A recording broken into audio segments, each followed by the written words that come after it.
நாம் எழுந்து நின்று எந்த நுள்ள பொது கவியாலே உங்க இயேசுவை பாடிடுவேன் என்று சொல்லக்கூடிய நம்முடைய விசுவாச கீடங்களில் 42வது பாடலின் முதல் சரணத்தை பாடி அமரலாம். எந்த உள்ளம் பொது கவியாலே பொங்க இயேசுவை பாடிடுவேன். எந்த உள்ளம் பொது கவியாலே பொங்க இயேசுவை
நம்முடைய பிதாவாகிய தேவனாலும் குமாரனாய் இயேசு கிறிஸ்துவினாலும் பரிசுத்த ஆவியினாலும் உங்களுக்கு கிருபையும் சமாதானமும் இந்த சாயங்கால பொழுதிலே உண்டாவதாக. நம்முடைய ஆண்டவர் தம்முடைய சீடரை கொண்டு செய்த பணிகளை அப்போஸ்தலர் நடபடிகளிலே நாம் தொடர்ந்து பார்த்து வருகிறோம். இந்த 15ஆம் அதிகாரத்தின் முடிவிலே பவுலும் சீலாவும் பர்னபாவும் யோவானும் தனித்தனியாக பிரிந்து ஊழியத்துக்கு புறப்பட்டு போகிறார்கள். பர்னபாவும் இந்த யோவானும் பவுலும் பர்னபாவும் போன சுவிசேஷ பிரயாணமாகிய முதல் சுவிசேஷ பிரயாணத்தில் தீவாகிய சீப்புரு தீவுக்கு நேராக கடந்து போகிறார்கள் கடல் மார்க்கமாக. ஆனால் பவுலும் சீலாவும் இந்த அந்தியோக்கியாவிலிருந்து தரை வழியாக இந்த ஆசியா மைனர் பகுதிகளுக்கு நேராக இவர்கள் முதலாவது உபதேசம் பண்ணி போன இடத்திற்கு தரை வழியாக புறப்பட்டு போகிறார்கள்.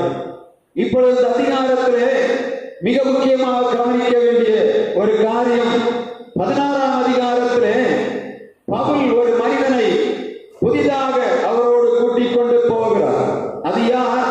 தீமோத்தேயு என்று சொல்லக்கூடிய ஒருவரை பவுல் கூட்டிக் கொண்டு போகும்படியாக விரும்புகிறார். அங்கே 16ஆம் அதிகாரம்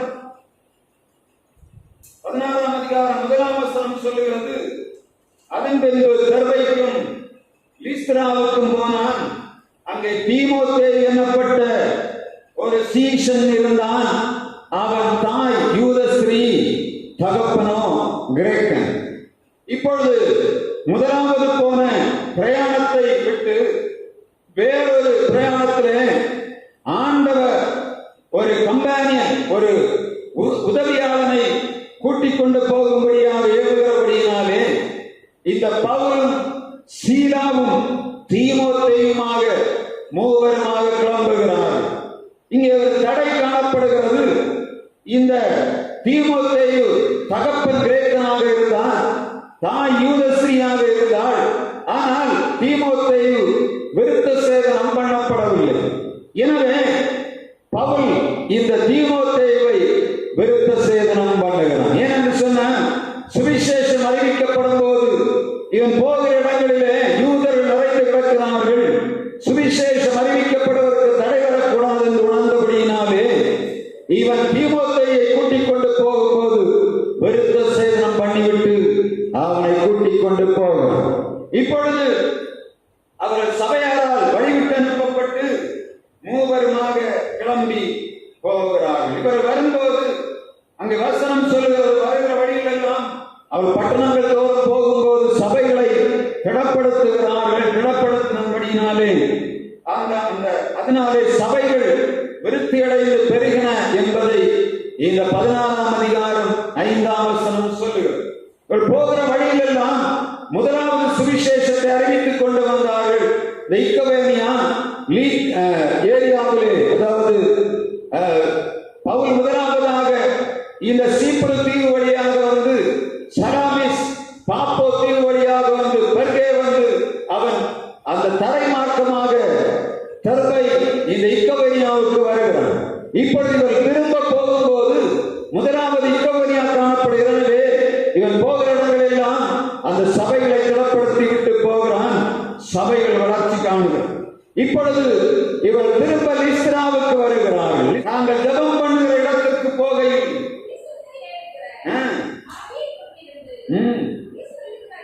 கூறி சொல்லுகிறதினால் தங்கள் எஜமான்களுக்கு மிகுந்த ஆதாயத்தை உண்டாக்கின ஒரு பெண் அங்கே காணப்படுகிறார். வசனம் சொல்லுகிறது, இந்த பவுலும் சீலாவும் இந்த தீமோத்தேயும் அவர் பிரயாணம் பண்ணி போகும்போது மீசியா பக்கத்திலே வரும்போது ஆண்டவர் அவர்களை தடை பண்ணுகிறார். நீங்கள் சுவிசேஷம் அறிவிப்பதற்கு ஆசியா பகுதியிலே ஆண்டவர் தடை பண்ணுகிறபடியினாலே அங்கே உட்கார்ந்து இருக்கிறார். ஆண்டவரத்தில் கேட்கிற, ஆண்டவரே, சுவிசேஷம் அறிவிக்கபடியாக புறப்பட்டு வந்தோம், இப்பொழுது என்ன செய்வது என்று தெரியவில்லை. எனவே அவர்கள் அங்கே உட்கார்ந்து இருக்கிறார். உட்கார்ந்து விட்டு அவர் கேட்கிறார், என்ன ஆண்டவரே இந்த காரியம் நடைபெறுகிறது? ஏன் விசுவாசத்திற்கு சுவிசேஷம் அறிவிப்பதற்கு தடை காணப்படுகிறது என்று சொல்லும் போது அந்த இடத்திலே பவுல் ஒரு தரிசனம் காண்கிறார். என்ன தரிசனம்? ஒரு மக்கதோனியன் வந்து அவரிடத்திலே தனக்கு தங்களுடைய பகுதியிலே சுவிசேஷம் அறிவிக்க வேண்டும் என்று சொல்லி பவுலை பார்த்து கேட்பதை போல ஒரு தரிசனத்தை காண்கிறார். இப்பொழுது அவர் உறுதிப்படுத்துகிறார்கள், இது ஆண்டவருடைய அழைப்பு தானா என்பதை உறுதிப்படுத்திவிட்டு மக்கதோனியாவுக்கு வருகிறார்கள். வந்து அங்கே பிலிப்பு பட்டணத்திலே அவர்கள் சுவிசேஷத்தை அறிவிக்க ஆரம்பிக்கிறார்கள். இந்த நேரத்தில் தான் என்ன நடக்கிறது? குறி சொல்லுகிற ஒரு ஸ்திரீயை இவர்கள் பார்க்கிறார்கள். இந்த குறி சொல்லுகிற ஸ்திரீ பவுலையும் சீலாவையும் இந்த தீமோத்தேயும் பார்க்கும்போது அவள் சொல்லுகிறார், இவர்கள் யார்? தேவனுடைய பிள்ளைகள், எங்களுக்கு சுவிசேஷத்தை அறிவிக்கும்படியாக வந்திருக்கிறார்கள் என்று ஒவ்வொரு நாளும் சொல்லிக் கொண்டு வருகிறாள். பவுல் பார்த்து கொண்டு வருகிறான். இவள் தன்னை உயர்த்துகிறாள். இந்த பவுலையும் சீலாவையும் இந்த தீமோத்தேயை உயர்த்துகிறது போல காணப்படும். எப்ப பார்த்தாலும் சொல்லுகிறார், நீங்க பெரிய ஆளு, இங்க பெரிய சுவிசேஷத்தை அறிவிக்க வந்திருக்கிறீங்க. ஆனா பவுல் கண்டுபிடித்தான் இருக்கிறது என்ன? அங்க அவளுக்குள்ளே பொய் சொல்லுகிற ஆவி இருந்து இவளை அந்த எஜமான்களுக்கு ஆதாயமாக வைத்திருக்கிறது. ஆனால் சுவிசேஷத்துக்கு இந்த பொம்பளை என்ன பண்ணுகிறார்? தடையாக காணப்படுகிறாள் என்பதை அவள் உணர்ந்து கொள்ளுகிறான். இந்த பகுதியார், இந்த நீதியாளர் சொல்லக்கூடிய ஒரு ஸ்ரீ ரத்தாம்பரம் இருக்கிறவள் உட்கார்ந்திருக்கிற பகுதி. ஒரு பக்கத்திலே குறி சொல்லுகிற ஆவி, இன்னொரு பக்கத்திலே ஆண்டவரை ஏற்றுக்கொள்ளக்கூடிய ரெண்டு பெண்களை இந்த இடத்துல நம்ம பார்க்க முடியும். இந்த பவுலும் சீலாவும் இந்த தீமோத்தேயும் அந்த இடத்திலே போய் ஓய்வு நாளிலே ஒரு ஆட்டு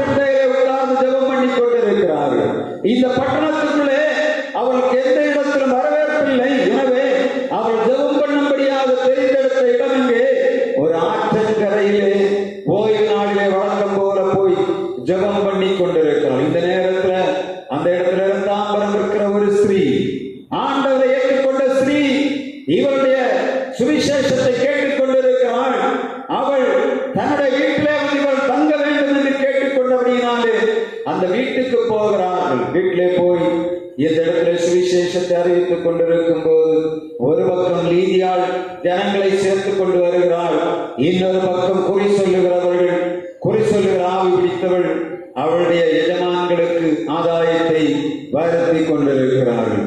இந்த இடத்துல சுவிசேஷத்துக்கு தடையாய் காணப்படுகிற இந்த குறி சொல்லுகிற ஆவியை தடை பண்ணாவிட்டால் அந்த இடத்துல சுவிசேஷம் அறிவிக்கப்பட முடியாது என்பதை பவுல் மிக தெளிவாக அறிந்து கொண்டார்.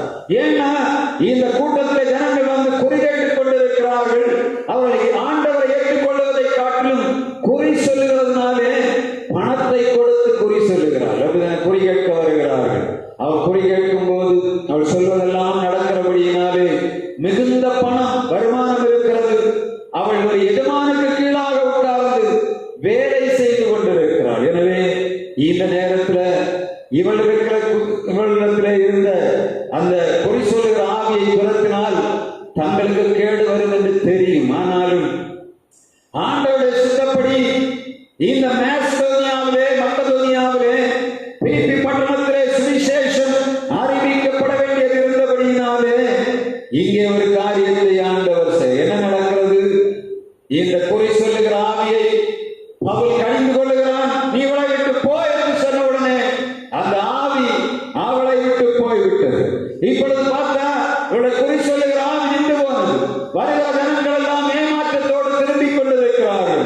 வந்து இவர்கள் சொல்லுகிற காரியம் இப்பொழுது நடைபெறவில்லை. ஏன்னா குறி சொல்லுகிற ஆவி இவளை விட்டு போனபடியினாலே இவள் சொல்லுகிற குறி ஒன்றுமே பலிக்கவில்லை. இப்பொழுது இது எதனால வந்தது என்று சொல்லி கேட்கிறார். தேடி பார்த்த யாரு?